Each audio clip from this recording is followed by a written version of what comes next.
Hello everyone, my name is Stefan. I hope you're all doing well. I'm going to be leading you guys today in this training video on 1 Samuel chapter 7 verse 3 to 17. Just before we get started, I've been asked to make a quick note about prayer points. The prayer points that you guys will see in your group guides each week are general prayer points that have got to do with the text that we will be studying that week. There are more specific prayer points that are sent out with the email each week, where the email where you will find the link to these videos. It'll also include announcements about things coming up in the life of our church and specific prayer points about things that can be prayed for church, for our family, for our church family. And it would be great if you guys could share those with your group each week in your studies and be praying for those things together. That being said, let's get into 1 Samuel.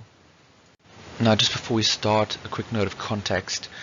We are in the time of the judges, and in those days, Israel had no king, and everyone did what was right in his own eyes. We see that a sign of this is shown to us through Eli and his sons, and the result of this ends with Eli's death. And Eli, being the last judge of Israel up until this point, leaves Israel without a judge and in need of a new leader. Now, since we're in the time of the judges, it's important to be aware of the cycle that happens all throughout the time of the judges, where Israel breaks their covenant with God, and God responds by doing exactly what he promised to them and punishing them, where things start getting bad and it gets worse, and at its lowest point where God has punished Israel and judged them for what they've done wrong. But things turn back up again, and God raises up a judge to bring Israel back to him and restore them to him. We've actually been seeing this exact cycle happening throughout our studies so far. We've been seeing from chapters 2 until 6 up to this point how Israel has broken their covenant with God, and how God has responded by doing exactly what he's promised and punished Israel by sending the ark into exile and allowing Israel to be defeated at the hand of the Philistines. Now, coming into chapter 7, we're going to be entering into this third part of the cycle, where God is raising up a judge, and that's exactly what we're going to be seeing him doing. And a question we should be asking ourselves is, what makes this judge different? Why is this judge special or different compared to all the other ones that we've seen in this repeating cycle? Now, just quickly, some structure to the study and to the passage. In verse 3 to 4, we're going to be seeing how Israel turns back to God in repentance. And we're going to be seeing in verse 5 to 6 how Samuel is established as a judge, priest, and prophet over Israel. All three of these major roles. And we're going to be seeing throughout the entire section, actually, how what kind of leader of Israel Samuel is. We're going to be seeing verse 7 to 9 how Israel is attacked and how they respond to it. We're going to be seeing verse 10 to 13 how Israel is rescued from the attack. And lastly, see Israel restored in verse 14 to 17. Now, immediately as we get into chapter 7, verse 3, we're going to be seeing strong ties between Samuel and the previous leaders of Israel, such as Joshua. We're going to be seeing this in how Samuel addresses the nation. We see how he calls them to turn away and rid themselves of their foreign gods, if they are in fact returning to the Lord, and that they ought to commit themselves to the Lord and serve him only. And we can see how this language ties strongly back to how Joshua addressed the nation, where he called them to fear the Lord and serve him with all faithfulness, to throw away their gods and to worship and serve God only. Already we begin to see Samuel taking on a similar role to Joshua, and we're going to see this coming out even further in the responses that they both received. So how does Israel respond to Samuel? well, we see how it's similar to both the times when Joshua addressed them and a time in the Judges, where they are calling them to turn away from their gods, and the people respond positively, saying, "We will serve the Lord our God and obey him." In Judges, they got rid of their foreign gods and served the Lord. And we see this once again in Samuel, where the Israelites put away their bowls and served the Lord only. Here we begin to see how Samuel is fulfilling the role that Joshua had and that Eli was meant to have and has now left vacant in his death. Now, coming into verse 5 and 6, we begin to see Samuel's role in all of this playing out in much more detail. We see him calling Israel to assemble together. The way he calls them is a way that only the great leaders of Israel in the past have called, such as Moses and Joshua. We can see this in Deuteronomy and Joshua. And we see that he is taking on that role of leadership. We see that he says he will intercede with the Lord for them, taking on that role of priest once again. And lastly, we see that he was serving as leader of Israel at Mizpah. That word leader is the same word for judge. So we know that already from chapter 3, verse 9 to 21, that he is prophet over Israel. Now he calls Israel together in the same way that Moses and Joshua would have. And he intercedes for Israel in verses 5 to 6 as their priest. We see Samuel taking on the roles of prophet, judge, and priest to lead Israel in this way. And he's doing something that is incredibly significant here. It doesn't occur very often in the Old Testament, and when we see somebody taking on all three of these roles, we should stop and ask, where have we seen this before? Well, where have we seen this before? Well, we've seen it with Moses. Moses, according to Exodus, was a prophet. He would bring God's word to the people of Israel. He was also their judge. Exodus and Numbers show clearly how he would judge Israel and lead them in the same manner as a judge would. We also see that he was a priest. We see time and time again in Exodus and Numbers how he would intercede between Israel and God and plead on their behalf often. He fulfilled all three roles of prophet, judge, and priest. Psalm 99 verse 6 and Jeremiah 15 verse 1 are additional indicators that show us that Samuel is definitely a character similar to Moses. They count Samuel alongside Moses as a priest and as a prophet and put them on the same tier. At this point, it's safe to say that Samuel is a new Moses, as he shares in all three of those roles that Moses held. So let's see what happens now with Samuel leading Israel in this manner. We see in verse 7 to 9 that God is going to establish Samuel the same way that he deposed Eli by the hand of the Philistines. In 1 Samuel chapter 4, Eli and his household are destroyed, both indirectly and directly, by the hands of the Philistines. Hophni and Phinehas were killed at the hands of Philistine soldiers, and Eli died when he heard the news that the Philistines had captured the Ark of the Lord. But now in chapter 7, verse 7 and 8, Samuel will be established through the Philistines in a way. We read that when the Philistines heard that Israel had assembled at Mizpah, the rulers of the Philistines came up to attack them. And when the Philistines heard of it, they were afraid because of the Philistines.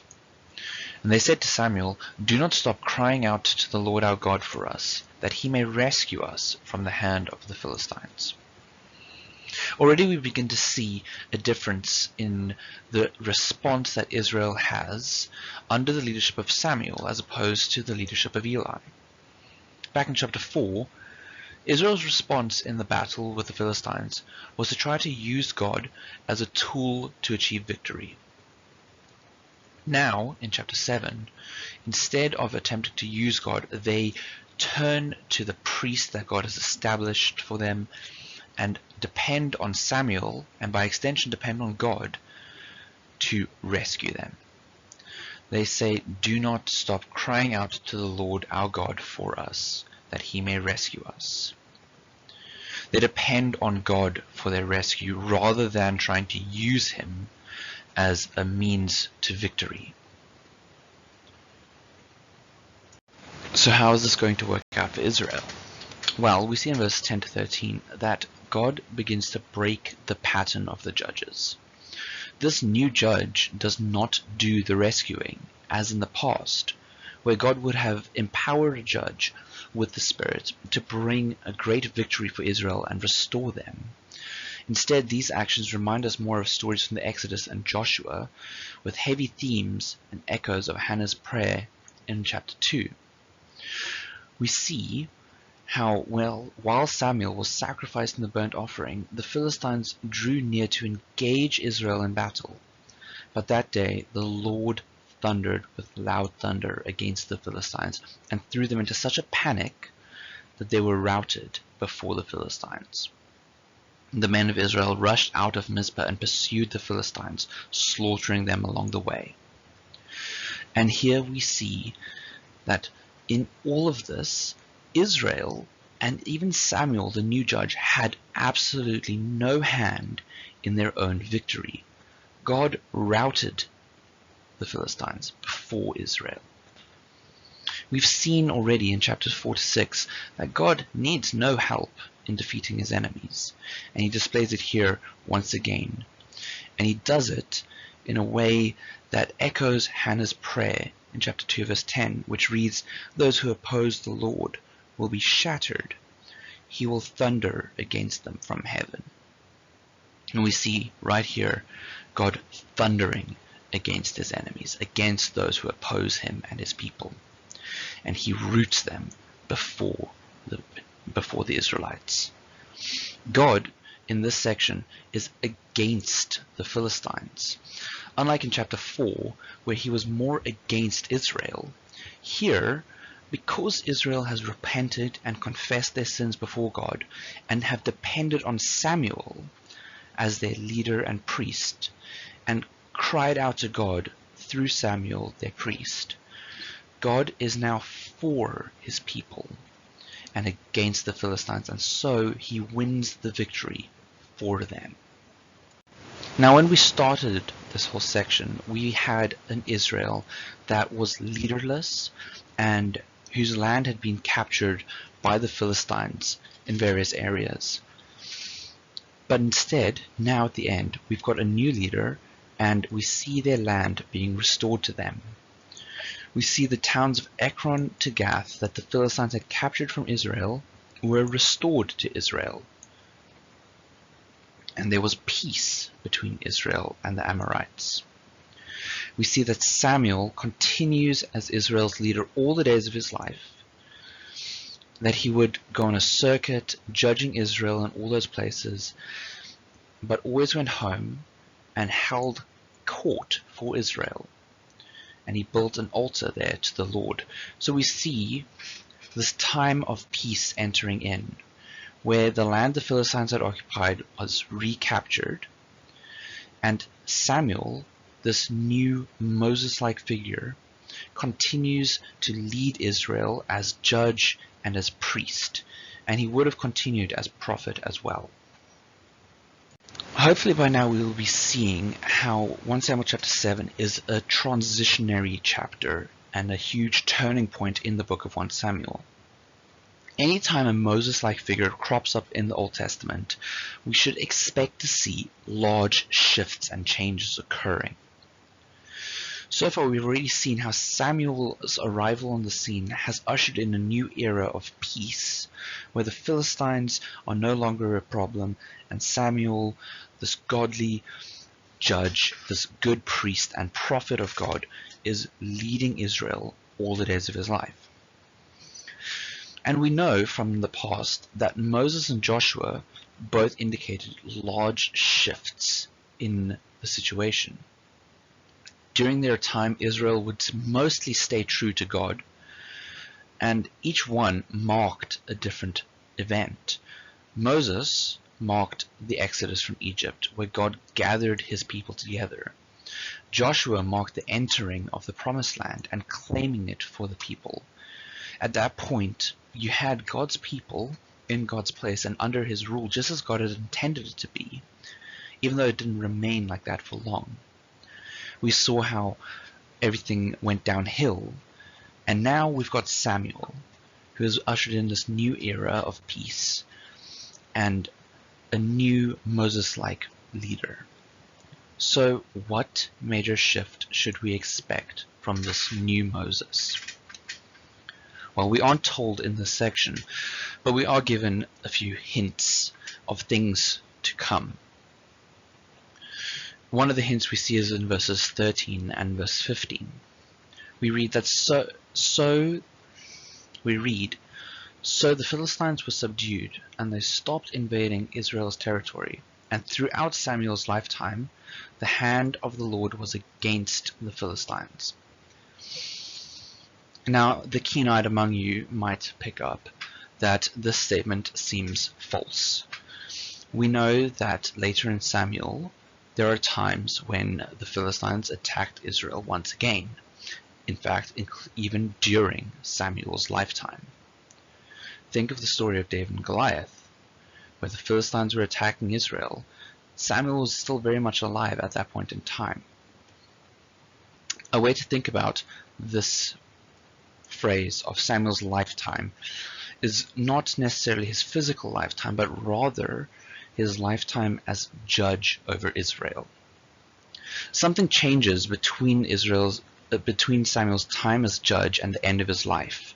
A big shift occurs, and we need to see what that is, because it's important that when a Moses figure appears, a big shift occurs, and we're going to be seeing it happening in the coming chapters. But it's also important for us to remember that Samuel is not the end of the story. We see in Hebrews chapters 1 verse 1 to 4 and 3 verse 1 to 6 how Jesus is greater than both Moses and Samuel. In chapters 1 verse 1 to 2 we read that in the past God spoke to our ancestors through the prophets at many times and various ways, but in these last days he has spoken to us by his Son, whom he appointed heir of all things, and through whom also he made the universe. We see how Jesus is the final voice of God to his people. He is the ultimate fulfillment of the prophetic voice. He reveals God's will to us perfectly, and he fulfills the role of prophet.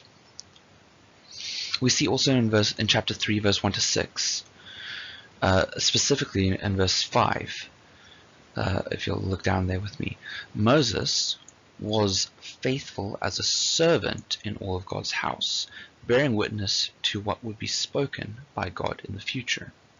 But Christ is faithful as a son over God's house, and we are his house. This section shows us a contrast between Jesus and Moses, and there's just two things I want to point out from verse 5 and 6. How Moses was faithful as a servant in all of God's house, but Christ is faithful as a son over God's house. These are two very distinct and different roles. And being son over God's house is a much higher position. So we see how Christ is greater than Moses.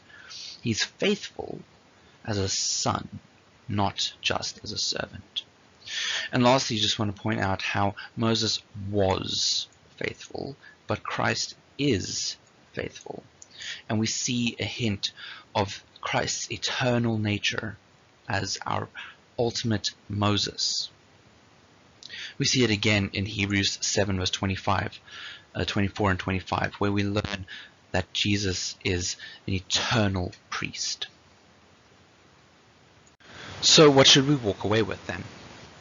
We need to walk away with an understanding of how Jesus is our ultimate prophet, priest, and judge. And we need to be encouraged and challenged to hold fast to him.